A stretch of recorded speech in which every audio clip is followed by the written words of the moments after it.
Hello बच्चों, आप सभी के लिए अर्धवार्षिक परीक्षा का पूरा असली 100% रियल 1000% रियल पेपर में लेकर आ चुका हूं, क्योंकि जैसा कि मैंने आपसे कहा था, वादा करा था कि आपको मैं बता दूंगा और आप परीक्षा में उसको छाप दोगे और पास हो जाओगे। ऐसी चीज़ें मैं आपको इस चैनल पर देता हूं। आप देख सकते हो, पूरा का पूरा पेपर आपके लिए मैं लेकर आया हूं और आप लोगों को तो बस याद करना है, क्वेश्चन छोड़ना नहीं है, एक भी क्वेश्चन। चलिए स्टार्ट करते हैं। सभी बच्चे के लिए रियल क्यों है? क्योंकि आपकी किताब पर आधारित है, किताब से बनाया है अर्धवार्षिक परीक्षा के सिलेबस के आधार पर। ठीक है, थोड़ा ध्यान रखना।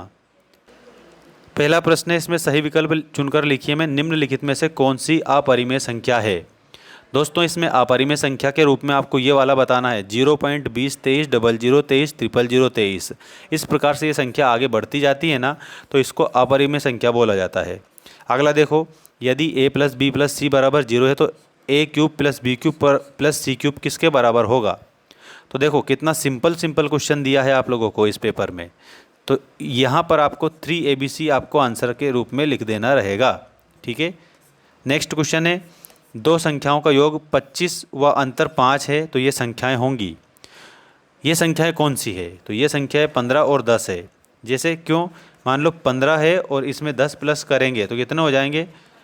25 हो जाएंगे। ठीक है, और मान लीजिए यहाँ पर इसका योग तो कितना हो गया? 25 हो गया और अंतर 5 है। कैसे 5 है? मान लो 15 है, 15 में से हम 10 माइनस करेंगे तो 5 बचेगा, तो ये अंतर 5 है, और प्लस 10 करेंगे तो 25 है, तो योग तो 25 हो गया, अंतर 5 हो गया। इसका मतलब संख्याएं 15 और 10 है। ठीक है, ऑप्शन नंबर फर्स्ट सही है। कोण ABC में BC बराबर AB और कोण B बराबर 80 डिग्री, तो कोण A कितना होगा?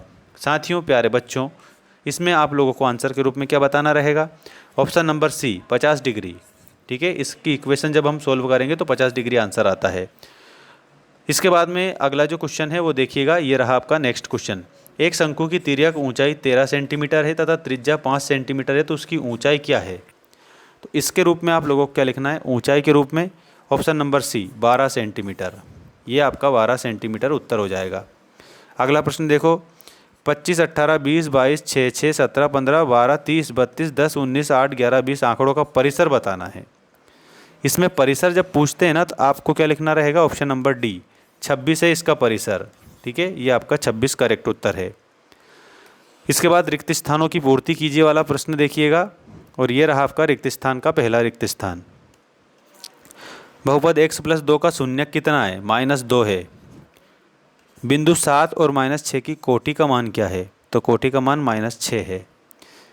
रैखिक समीकरण ax plus by plus c बराबर 0 का एक आलेख कौन सी रेखा है? तो वो सरल रेखा होती है, तो इसमें आपको सरल रेखा लिख देना है। समचतुर्भुज के विकर्ण का परस्पर समद्विभाजित समकोण पर समद्विभाजित करते हैं, समकोण पर।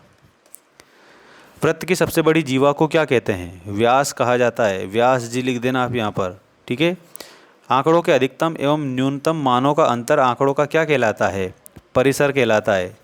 ठीक है, मतलब अधिकतम और न्यूनतम, ठीक है, मानों का जो अंतर होता है ना, उसको परिसर बोला जाता है।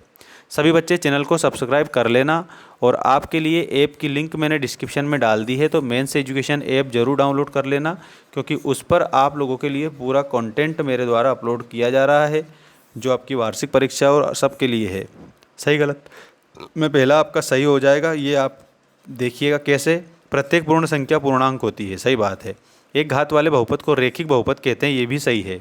मतलब कि आपका पहला भी सही है, दूसरा भी सही है। मूल बिंदु के निर्देशांक 1 1 होते हैं, नहीं 0 और 0 होते हैं, तो इसमें असत्य लिखना है।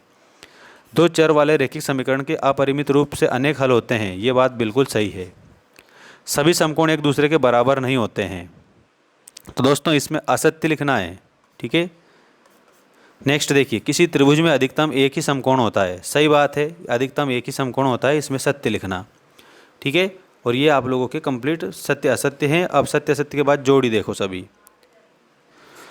बिंदु 3 और 5 की x अक्ष से दूरी, तो बिंदु 3 और 5 से x अक्ष की दूरी हो जाएगी ऑप्शन नंबर B 5। नेक्स्ट देखिएगा, एलिमेंट्स में अध्यायों की संख्या। अध्यायों की संख्या में ऑप्शन नंबर क्या लिखेंगे? ऑप्शन नंबर आपको ई वाले पर जाना है, 13 होती है एलिमेंट्स में अध्यायों की संख्या।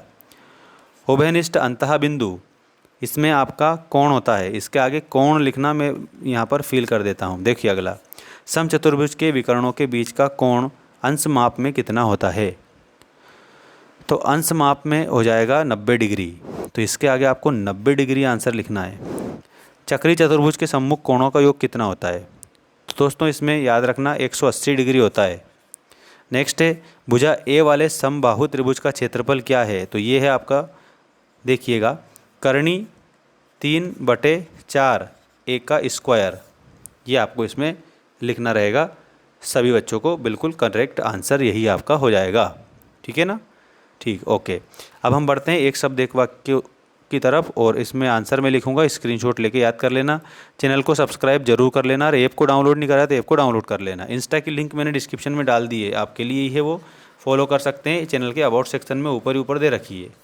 ठीक है, चलिए। पहला है रैखिक बहुपद में चर की अधिकतम घात कितनी होती है? तो चर की अधिकतम घात 1 होती है। इसमें 1 आप बताएंगे। इसके बाद में बिंदु 2x और 2 और 3x की अक्ष से दूरी बताना है। दूरी हो जाएगी त्रिमात्रक। 3 मात्रक इसकी दूरी है, तो इसमें आपको 3 मात्रक लिखना है। रैखिक समीकरण x बराबर 3y को मानक रूप में ax plus by plus c बराबर 0 के रूप में लिखते हैं ना, तो कैसे बनता है? तो देखो मैं बताता हूँ। x माइनस 3y प्लस 0 बराबर 0 ये बनता है। अगला देखो, पूरक कोण क्या? ये परिभाषा है, इसमें परिभाषा लिखनी है। जब दो कोणों की मापों का योग 90 डिग्री हो तो उसके बराबर हो तो वे एक दूसरे के पूरक कोण कहलाते हैं। मापों का योग अगर 90 डिग्री के बराबर हो तो वो पूरक कोण है। समबाहु त्रिभुज क्या होता है? जिसकी तीनों भुजाएं बराबर हो। ठीक है, जिसकी, याद रखना, तीनों भुजाएं बराबर हो। ठीक है, उसे हम क्या कहते हैं? समबाहु त्रिभुज कहते हैं। किन्हीं चरों का औसत मान क्या कहलाता है? तो चरों का जो औसत मान है ना, वो माध्य कहलाता है। चरों का औसत मान माध्य होता है। ये आपका आंसर हो गया है। अब मैं आपको अगले वीडियो में बताऊंगा एक और पेपर इसी में का।